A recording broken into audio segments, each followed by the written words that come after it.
Good morning students. तो आज के वीडियो में हम लोग जो टॉपिक पढ़ने जा रहे हैं वो है आरपीएससी एग्ज़ाम का जो सिलेबस है उसमें यूनिट 8 लाइब्रेरी ऑटोमेशन वाले टॉपिक में डिजिटल लाइब्रेरी है, वही टॉपिक आज हम लोग डिटेल वाइज पढ़ने जा रहे हैं। तो इसमें हम लोग कौन कौन से इस वीडियो में हम लोग टॉपिक्स को कवर करेंगे तो वो है डिजिटल लाइब्रेरी, उसके स्टैंडर्ड्स, मेटा डाटा क्या होता है, Meta data harvesting, digital library preservation, digital library software, Greenstone, D space, OAI, PMH and plugins को हम लोग डिटेल वाइज डिस्कस करेंगे। वीडियो को एंड तक देखिएगा और देन इसका प्रॉपर नोट्स बनाइएगा। तो हम लोग सबसे पहले समझते हैं कि डिजिटल लाइब्रेरी क्या होता है। तो डिजिटल लाइब्रेरी क्या होता है कि जब हम लोग डिजिटल रिसोर्सेज का एक सही मैनर में क्या करते हैं, उसको हम लोग कंजर्व करके रखते हैं, और तो वो क्या कहलाता है हमारा डिजिटल लाइब्रेरी। मतलब कि जब हम लोग डिजिटल रिसोर्सेज को बड़े मात्रा में कलेक्ट करके रखते हैं और उसको परमिशन देते हैं कि उस कलेक्शन को यूजर्स क्या कर सके, उसका एक्सेस ले सके, रिसर्च कर सके, उसमें रिट्राइव कर सके और उस इंफॉर्मेशन को डिजिटल फॉर्मेट में क्या कर सके, यूटिलाइज कर सके, उसका यूज़ कर सके, तो वही कहलाता है हमारा डिजिटल लाइब्रेरी। बस डिजिटल रिसोर्सेज को कलेक्शन करना ही डिजिटल लाइब्रेरी नहीं कहलाता है। जब हम लोग उस कलेक्शन को यूजर्स को परमिशन देते हैं कि वो उसको क्या कर सके, यूज कर सके, तो वो हमारा कहलाता है डिजिटल लाइब्रेरी, जिसमें कि हम लोग कलेक्शन भी करते हैं और यूजर्स उसका यूज भी करता है। अब हम लोग डिजिटल लाइब्रेरी के कुछ कैरेक्टरिस्टिक्स को पढ़ेंगे। तो सबसे पहला आता है हमारा उसमें डिजिटल कंटेंट। डिजिटल लाइब्रेरी में क्या होता है, हम लोग को वेरियस जैसे कि text, document, images, audio file, video, ये सारा कुछ हम लोग को क्या मिलता है, डिजिटली ही मिलता है। नेक्स्ट आता है आपका एक्सेसिबिलिटी। एक्सेसिबिलिटी में क्या होता है कि यूजर्स क्या कर सकते हैं, कहीं से भी बैठे, कहीं घर बैठे भी क्या कर सकते हैं, डिजिटल लाइब्रेरी का एक्सेस कर सकते हैं। उनको ऑनलाइन ही पता चल जाए कि डिजिटल लाइब्रेरी में कौन सी ई बुक है, कौन सा PDF वगैरह है, वो कहाँ से वो क्या कर सकते हैं, अलग अलग डाटा को लेके पढ़ाई कर सकते हैं। उनको लाइब्रेरी जाने की जरूरत नहीं पड़ेगी। इंटरनेट की फैसिलिटी से वो लाइब्रेरी में आराम से अपने लॉगिन ID से एक्सेस कर सकते हैं। देन सर्च एंड रिट्राइवल, इसमें क्या होता है कि हम लोग इजीली सर्च कर लेते हैं और हम लोग को हमारे जो बुक्स वगैरह है वो जल्दी मिल जाता है। अगर हम लोग ऐसे अपने कॉलेज की लाइब्रेरी में जाते हैं तो वहाँ पे तो सबसे पहले हम लोग को आधा घंटा तो बुक्स खोजने में लग जाता है। उसके रैक में जाओ, फिर उसके बाद उसका किताब वगैरह ढूंढो, फिर उस किताब के इंडेक्स में देखो कि वो टॉपिक्स मिल रहा है कि नहीं मिल रहा। और सर्च ऑनलाइन रहने से क्या होगा कि हम लोग टाइटल, ऑथर या तो उससे रिलेटेड जो भी क्राइटेरिया जैसे पब्लिकेशन ये वगैरह सब डाल के हम लोग देख सकते हैं कि हम लोग को जो किताब चाहिए वो वही किताब है कि नहीं है। तो हम लोग को इजीली क्या हो सकता है, सर्च कर सकते हैं और जल्दी से हम लोग को किताब क्या हो सकता है, मिल सकते हैं। तो इसमें हमारा टाइम भी क्या होता है, कंजर्व होता है। नेक्स्ट आता है मेटा डाटा ऑर्गेनाइजेशन। तो मेटा डाटा क्या होता है, एक डिस्क्रिप्टिव और इंफॉर्मेशन होता है डिजिटल रिसोर्सेज का। ये क्या करता है, मेटा डाटा में हम लोग इंक्लूड करते हैं टाइटल, ऑथर, सब्जेक्ट, कीवर्ड्स। मतलब कि मेटा डाटा को इंक्लूड करने से क्या होता है, कोई भी यूजर आराम से कोई भी कीवर्ड से जैसे कि ऑथर, सब्जेक्ट या तो पब्लिकेशन डेट या तो उसके फॉर्मेट से क्या कर सकता है, आराम से अपने डॉक्यूमेंट्स को सर्च कर लेता है। इंटरेक्टिविटी एंड मल्टीमीडिया, इसमें क्या होता है कि यूजर क्या कर सकता है, आराम से इंटरेक्ट कर सकता है अलग अलग लाइब्रेरी से। इसमें इंटरनेट के यूज से यूजर्स को मल्टी कंटेंट मिलते हैं। मतलब एक चीज पे उसको मल्टी इंफॉर्मेशन, बहुत ज़्यादा इंफॉर्मेशन मिलता है उसको। इंटरनेट के हेल्प से उसको काफ़ी ज़्यादा कंटेंट मिलता है, जिससे कि वो क्या कर सकता है, अपने आप को एक्सप्लोर कर सकता है, उसको ज़्यादा से ज़्यादा लर्निंग अपॉर्चुनिटीज़ मिलती है। तो ये एक बहुत बड़ा बेनिफिट होता है डिजिटल लाइब्रेरी का। फिर आता है preservation and longevity. Digital library में क्या कर सकते हैं, हम अपने डाटा को बहुत लंबे टाइम तक क्या कर सकते हैं, प्रिजर्व की भी करके रख सकते हैं। इसमें क्या होता है, हमारा डाटा क्या होगा, कभी खराब नहीं होगा। बस हम लोग को रेगुलर बैकअप्स लेना पड़ेगा, हम लोग को सॉफ्टवेयर को क्या करना पड़ेगा, अपडेट करते रहना पड़ेगा। इससे हम लोग अपने डाटा को क्या कर सकते हैं, लॉन्ग टाइम तक प्रिजर्व कर सकते हैं। फिर आता है कोलैबोरेशन एंड शेयरिंग। इसमें क्या होता है, एक डिजिटल लाइब्रेरी अलग अलग लाइब्रेरी से क्या करती है, कोलैबोरेट करके रहती है, जिससे यूजर्स को क्या होता है, काफी ज्यादा बेनिफिट होता है, उसको काफी ज्यादा कंटेंट मिलता है। फिर आता है आपका सिक्योरिटी एंड प्राइवेसी। इसमें क्या होता है कि सिक्योरिटी फुल रहता है कि जो भी आपका बुक्स वगैरह है वो फुल सिक्योर रहते हैं। देन प्राइवेसी, जो आपका पर्सनल हर एक स्टूडेंट का अपना ID होता है, तो वो जो होता है दूसरे स्टूडेंट से शेयर नहीं किया जाता है। तो वो क्या होता है, हर एक स्टूडेंट का अपना प्राइवेसी में इंफॉर्मेशन रहता है कि वो कौन सी बुक्स पढ़ रहा है, क्या उसको पसंद है, किस टाइप के बुक्स वो पढ़ना पसंद कर रहा है। तो ये सारा कुछ क्या रहता है, हर एक स्टूडेंट का अपना प्राइवेसी में उनके डाटाज रहते हैं। होते हैं। तो ये एक चीज़ हम लोग को डिजिटल लाइब्रेरी में मिलता है। तो हम लोगों ने समझा कि डिजिटल लाइब्रेरी क्या होता है और डिजिटल लाइब्रेरी के फीचर्स क्या होते हैं। अब देखिए डिजिटल लाइब्रेरी प्रिजर्वेशन क्या होता है। अब हम लोगों ने ये तो समझ लिया कि डिजिटल लाइब्रेरी का मतलब है कि एक बड़े अमाउंट में, ह्यूज अमाउंट में हम लोगों ने डाटा को क्या करके रखा है, कलेक्ट करके रखा है डिजिटली, ऑनलाइन। सब कुछ हम लोग को ऑनलाइन मिल रहा है और वो क्या हो सकता है, यूज़र उसको क्या कर सकते हैं, यूज़ कर सकते हैं। अब बात आती है प्रिजर्वेशन की। अगर हम लोग लॉन्ग टाइम तक अपने डाटा को सिस्टम पे रखते हैं तो उसका क्या होता है, क्वालिटी क्या होता है, डिग्रेड होने लगता है। फाइल का क्या होता है कि जो MB वगैरह होता है, बाइट्स वगैरह, बिट्स जो होते हैं वो क्या होता है, कम होने लगते हैं, जिससे हमारा फाइल क्या हो जाता है, खराब हो जाता है। तो उसी के लिए हम लोग को डिजिटल लाइब्रेरी को भी क्या करना पड़ेगा, प्रिजर्व करना पड़ेगा, मतलब उसके कंटेंट को भी हम लोग को सेव करके रखना पड़ेगा। तो वो हम लोग कैसे कर सकते हैं, तो सबसे पहला आता है तो हमारा ऑप्शन आता है कंटेंट इंटीग्रिटी। इसमें हम लोग क्या करते हैं, प्रिजर्व करने के से क्या होता है, हम लोग को हमेशा रेगुलर देखना पड़ता है कि इसमें जो डाटा है उसमें कोई करप्शन ना हो, डिजिटल सिग्नेचर्स में कुछ टेक्निक्स वगैरह में कुछ करप्ट ना हो, कुछ गलत ना हो जाए। हम लोग क्या कर सकते हैं, इसमें डाटा को बहुत लंबे टाइम तक ऑथेंटिक रख सकते हैं। और इसमें जब हम लोग डाटा को डिजिटल लाइब्रेरी में जब हम लोग डाटा को ऑनलाइन सेव करके रखते हैं तो हमारा डाटा क्या होता है, लॉन्ग टाइम तक ऑथेंटिक ही रहता है और इसमें कोई भी चेंजेस नहीं आ सकता है। तो हम लोग को क्या करना पड़ता है, ये एक फ़ायदा होता है कि हम लोग का डाटा जो होता है लंबे टाइम तक ऑथेंटिक रहता है और ये चेंज नहीं होता है। तो जिससे हम लोग को कंटेंट इंटीग्रिटी का मतलब यही होता है। फिर आता है फॉर्मेट माइग्रेशन। फॉर्मेट माइग्रेशन का मतलब ये होता है टेक्नोलॉजी के चेंजेस के हिसाब से क्या होता है कि जब हम लोग लॉन्ग टाइम तक अपने सिस्टम को अपडेट नहीं करते हैं तो हमारा कंटेंट क्या होता है, ख़राब हो जाता है, कि उसकी जो MB वगैरह कम होती जाती है। तो हम लोग को ये चीज़ भी याद रखना चाहिए कि जो टेक्नोलॉजी जिस टाइम पे चल रहा है उसी टेक्नोलॉजी में हम अपने फाइल के फॉर्मेट्स को रखें, जिससे हमारा डाटा क्या हो, ख़राब नहीं हो। फिर नेक्स्ट आता है हार्डवेयर एंड सॉफ्टवेयर ऑब्सोलेंस। देखिए जिस टाइप का सॉफ्टवेयर जिस टाइम पे चल रहा हो, जिससे हमारी जो कंटेंट है वो काफ़ी अच्छे से हम लोग सेव करके रख सके, उसमें हम लोग को ज़्यादा से ज़्यादा फीचर्स मिले, तो उस टाइप के सॉफ्टवेयर को हम लोग को अपनी लाइब्रेरी में यूज़ करना चाहिए ताकि हमारा कंटेंट क्या हो सके, सही सलामत रह सके। फिर आता है Meta data management. Meta data क्या होता है, मेटा डाटा आपको डिस्क्रिप्टिव इंफॉर्मेशन देता है आपके डिजिटल रिसोर्सेज का। जैसे हम लोग कोई किताब खोलते हैं तो उसका इंडेक्स क्या करता है, हम लोग को उस किताब का इंफॉर्मेशन देता है। सेम टाइम मेटा डाटा भी हम लोग को इंफॉर्मेशन देता है हमारे डिजिटल रिसोर्सेज का। तो मेटा डाटा को प्रिजर्व करके भी रखना बहुत ज़रूरी है, क्योंकि अगर हम लोग मेटा डाटा को मैनेज करके नहीं रखेंगे तो क्या होगा कि हम लोग अपना जो हमारा डिजिटल रिसोर्सेज है उसका हम लोग को कुछ एक इंफॉर्मेशन नहीं मिलेगा, तो हम लोग उसको कैसे यूज़ करेंगे। तो ये भी मेटा डाटा को मैनेज करके उसको प्रिजर्व करके रखना भी क्या हो जाता है, बहुत ज़्यादा ज़रूरी हो जाता है।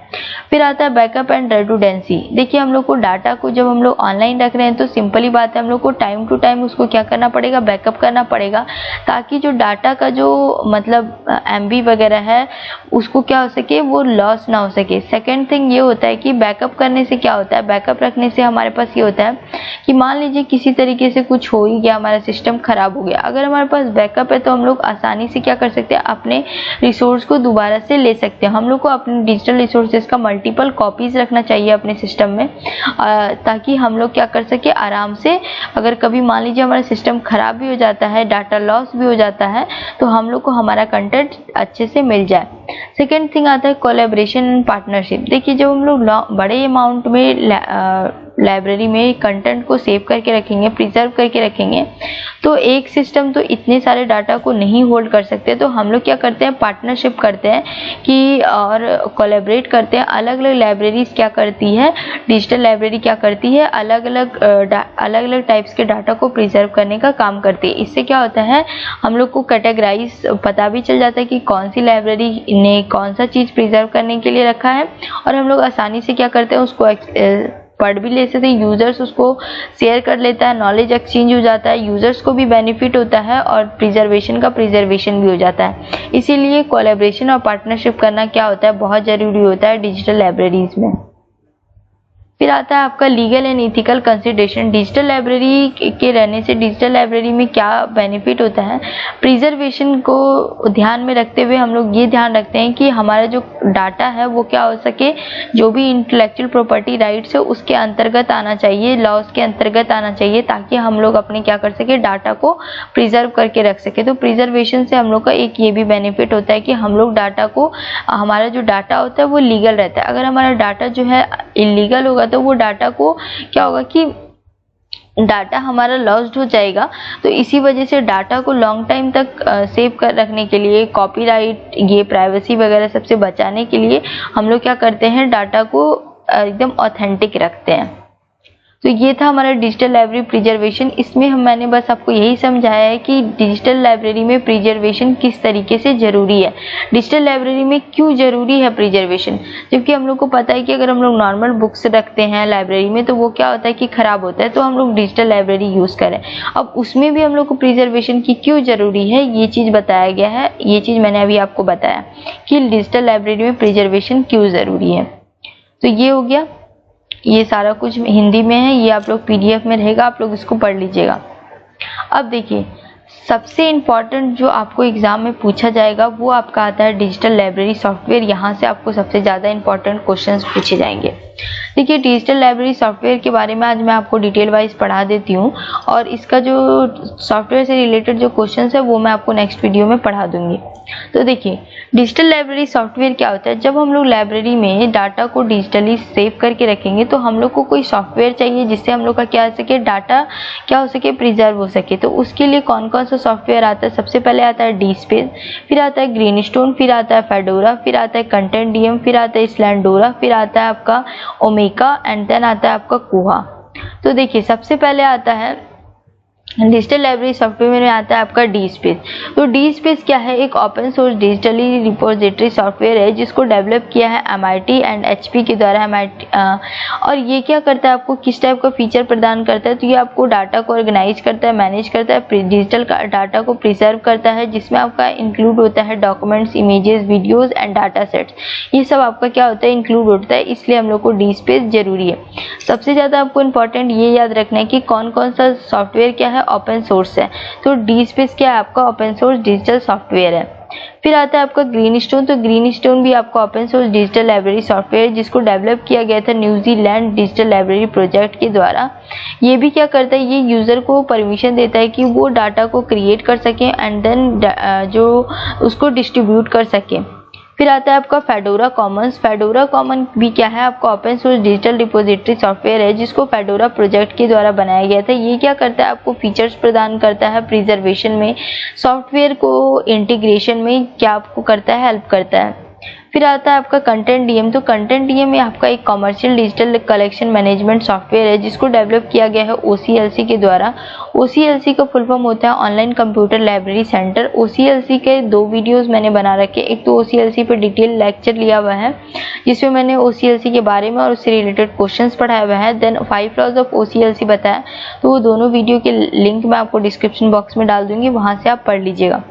सेकेंड थिंग आता है कि कंटेंट डीएम आपको फीचर्स देता है मेटा डाटा का मैनेजमेंट में, डिजिटल को डाटा को प्रिजर्व करने में, एंड देन आपको अच्छा यूजर इंटरफेस देता है ताकि यूजर आसानी से क्या हो सके, सॉफ्टवेयर को आसानी से यूज कर पाए। फिर स्लैंडोरा भी आपका एक open source digital repository software है। ये क्या करता है, आपको डिजिटल प्रिजर्वेशन टूल्स में हेल्प करता है और आपको एक्सटर्नल सिस्टम से इंटीग्रेट करने में, एक्सटर्नल सिस्टम्स जो है उससे मिलके काम करने में क्या करता है, हेल्प करता है। फिर आपका आता है ओमेगा। ओमेगा भी एक open source web publishing platform है जो कि हेल्प करता है आपको मेटा डाटा मैनेजमेंट टूल्स में और प्लगइन्स में। तो प्लगइन्स क्या होता है, प्लगइन्स का मतलब होता है जब किसी सॉफ्टवेयर में हम प्लगइन सॉफ्टवेयर को ऐड करते हैं तो वो क्या करता है, आपको कुछ स्पेसिफिक फीचर्स प्रदान करता है आपके प्रेजेंट सॉफ्टवेयर में, जिससे आपका डाटा क्या हो सकता है और भी अच्छे तरीके से आप उसको यूज कर सकते हैं। तो ये है आपका डिजिटल लाइब्रेरी सॉफ्टवेयर। और एक है कोहा। तो कोहा भी एक क्या है, आपका open source digital library software है। तो ये था आपके डिजिटल लाइब्रेरी सॉफ्टवेयर। अब देखिए एग्जाम में आपका जो सिलेबस है उसमें ग्रीनस्टोन और डी स्पेस को अलग से दे रखा है। तो ये मैंने आपको बताया कि ग्रीनस्टोन आपका एक open source digital library software है। ये आपका ज़्यादातर एकेडमिक लाइब्रेरीज में यूज़ होता है। डी स्पेस भी आपका एक ओपन सोर्स डिजिटली सॉफ्टवेयर है जो कि आपका ज़्यादातर किस में यूज़ होता है, तो एकेडमिक इंस्टीट्यूशंस में होता है। ये किस टाइप के स्टैंडर्ड्स को फॉलो करता है, तो OAI PMH मेटाडाटा को स्टैंडर्ड को फॉलो करता है मेटाडाटा हार्वेस्टिंग के लिए, और डुब्लिन कोर को फॉलो करता है फॉर मेटाडाटा डिस्क्रिप्शन। ये क्या है, OAI PMH and Dublin core क्या है, आपका मेटाडाटा स्टैंडर्ड डिजिटल लाइब्रेरी के स्टैंडर्ड्स हैं। तो ये डुब्लिन कोर के बारे में ही मैं आपको नेक्स्ट वीडियो में अच्छे से पढ़ा दूंगी जब मैं आपको डिजिटल लाइब्रेरी सॉफ्टवेयर के क्वेश्चंस को बताऊंगी। देखिए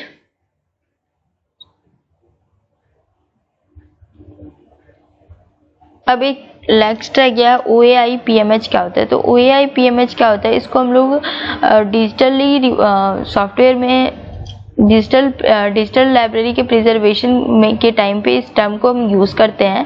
तो OAI PMH का फुल फॉर्म होता है सबसे पहले open archives initiative protocol for metadata harvesting. ये एक टाइप का स्टैंडर्डाइज्ड प्रोटोकॉल है जो कि यूज़ होता है मेटाडाटा के हार्वेस्टिंग के लिए। अभी आप लोग को मेटाडाटा हार्वेस्टिंग का मतलब नहीं समझ आ रहा होगा तो नेक्स्ट स्लाइड में आपको ये भी समझ आ जाएगा। तो ये क्या है, एक टाइप का सबसे पहले तो एग्जाम में आपसे OAI PMH का फुल फॉर्म ही पूछा जाएगा, तो वो याद रखिएगा। और ये क्या है, एक प्रोटोकॉल है जिसको कि डिजिटल रिपोजिटरी में यूज किया जाता है, किसके लिए, तो मेटाडाटा के हार्वेस्टिंग के लिए। अब देखिए प्लगइन क्या होता है। प्लगइन तो मैंने आपको समझा दिया कि एक टाइप का सॉफ्टवेयर है जो कि अगर हम लोग इस प्लगइन सॉफ्टवेयर को हम लोग यूज़ करते हैं तो ये क्या करता है, आपके एग्जिस्टिंग सिस्टम और प्रोग्राम में क्या करता है, कुछ स्पेसिफिक फीचर्स प्रदान करता है जिससे आप क्या कर सकते हैं और आसानी से उस फीचर्स को यूज़ करके अपना काम कर सकते हैं।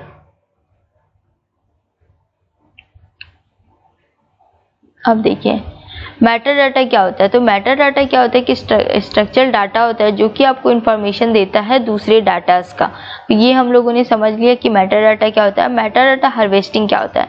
तो मेटाडाटा हार्वेस्टिंग क्या होता है, ये आपको एक टाइप का प्रोसेस है, refers to the process collecting metadata from various sources for a specific purpose such as organizing, categorizing और analyzing information। metadata harvesting का मतलब ये होता है, ये एक टाइप का प्रोसेस है जिसमें हम लोग अलग अलग सोर्सेज से हम लोग क्या करते हैं, मेटाडाटा को कलेक्ट करते हैं किसी स्पेसिफिक पर्पस के लिए। वो पर्पस हमारा डाटा डिजिटली कंटेंट को ऑर्गेनाइज करना भी हो सकता है, कैटेगराइज करना भी हो सकता है और उसको इंफॉर्मेशन को एनालाइज करना भी हो सकता है। तो ये सब यही जो प्रोसेस होता है जिसमें हम लोग अलग अलग सोर्सेज से मेटाडाटा को कलेक्ट करते हैं, वही हमारा कहलाता है मेटाडाटा हार्वेस्टिंग। OAI PMH जो प्रोटोकॉल है वो मेटाडाटा हार्वेस्टिंग के लिए यूज होता है। मेटाडाटा का मतलब होता है कि स्ट्रक्चर फॉर्मेट जो कि हम लोग को इन्फॉर्मेशन देता है दूसरे डाटा का। तो ये हम लोगों ने समझ लिया। तो आई होप आप लोग को सारे टॉपिक समझ आए होंगे। तो नेक्स्ट वीडियो में हम लोग डिजिटल लाइब्रेरी सॉफ्टवेयर के क्वेश्चंस पढ़ेंगे और डिजिटल लाइब्रेरी के प्रोटोकॉल्स को पढ़ेंगे। तो थैंक यू फ्रेंड्स, मिलते हैं नेक्स्ट वीडियो में। तब तक हंसते रहिएगा, पढ़ते रहिएगा और चैनल को लाइक से सब्सक्राइब करना बिल्कुल मत भूलिएगा।